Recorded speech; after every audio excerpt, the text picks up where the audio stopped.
કોંગ્રેસના રાષ્ટ્રીય અધ્યક્ષ મલ્લિકાર્જુન ખડગેના તાજેતરના નિવેદનને લઈ સુરત ભાજપે ભારે વિરોધ નોંધાવ્યો છે। શહેર ભાજપ પ્રમુખ પરેશ પટેલ અને પ્રદેશ સહ પ્રવક્તા હેમાલી બોઘાવાલાએ પત્રકાર પરિષદ યોજીને ખડગેના નિવેદનની નિંદા કરી હતી। પરેશ પટેલે જણાવ્યું કે કોંગ્રેસના રાષ્ટ્રીય અધ્યક્ષ દ્વારા કરાયેલું નિવેદન અત્યંત અશોભનીય છે। વિશ્વભરમાં કરોડો ગુજરાતીઓ વસે છે, જેઓ વ્યવસાય ધંધા સાથે જોડાયેલા છે। તેમના માટે મૂર્ખ શબ્દનો ઉપયોગ કરવો એ અયોગ્ય છે। ગુજરાતી મહાત્મા ગાંધી અને સરદાર વલ્લભભાઈ પટેલની જન્મભૂમિ છે। દેશના વડાપ્રધાન નરેન્દ્ર મોદી પણ ગુજરાતી છે, તેથી આવા શબ્દોનો ઉપયોગ સંપૂર્ણપણે ખોટો છે। ખડગે દેશના તમામ ગુજરાતીઓની માફી માંગવી જોઈએ। દેશના અર્થતંત્રમાં 8% જેટલો ફાળો ગુજરાતીઓનો છે। મહેનત અને બુદ્ધિના કારણે ગુજરાતીઓ દેશ વિદેશમાં આગળ વધી રહ્યા છે। અમે આ નિવેદનનો સખત વિરોધ કરીએ છીએ।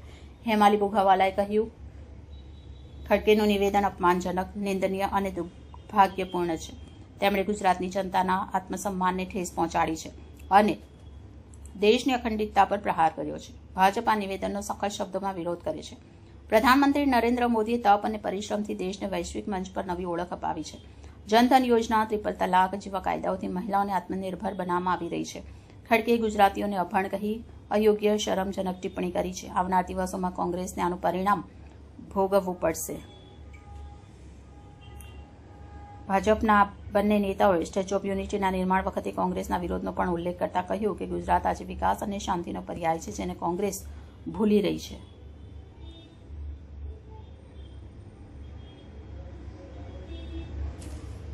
પ્રથમ તો ગુજરાતી તરીકે મારો સખત વિરોધ છે।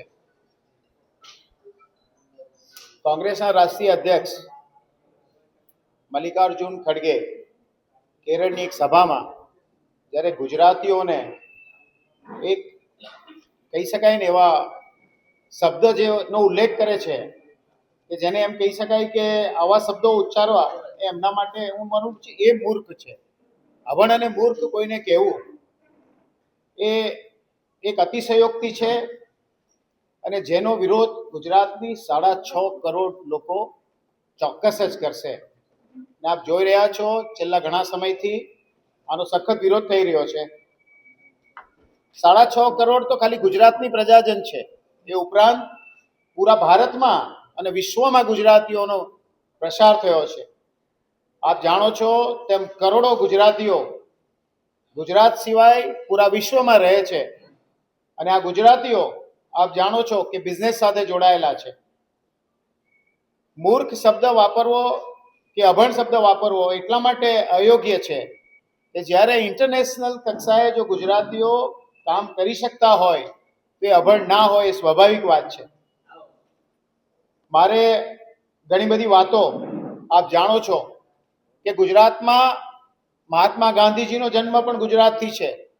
સરદાર વલ્લભભાઈ પટેલ સાહેબનો જન્મ પણ ગુજરાતથી છે અને એમણે જે ભારત દેશ માટે બંને નેતાઓએ જે કામ કર્યું છે એ ઉપરાંત પૂરા વિશ્વમાં એમની નામના છે, એમની ખ્યાતિ છે, ત્યારે ગુજરાતીઓ માટે આવા શબ્દો વાપરવા યોગ્ય નથી। છેલ્લા 25 વર્ષથી સતત જેમણે નેતૃત્વ પૂરું પાડ્યું છે પૂરા ભારતને, એવા માનનીય પ્રધાનમંત્રી શ્રી નરેન્દ્ર મોદીજી ગુજરાતથી છે, માનનીય અમિત શાહ સાહેબ જેઓ ગુજરાતથી છે અને જેને વિશ્વગુરુ કહે છે, જેના માટે માનનીય નરેન્દ્ર મોદી સાહેબ માટે એક એવા નેતા છે કે જેને વિશ્વએ સ્વીકાર્યા છે એ પણ ગુજરાતી છે, ત્યારે આમ મલ્લિકાર્જુન જે શબ્દોનો ઉપયોગ કરે છે એ અયોગ્ય છે અને એનો અમે ફરી એમના શબ્દોને વખોડીએ છીએ, એમનો વિરોધ કરીએ છીએ।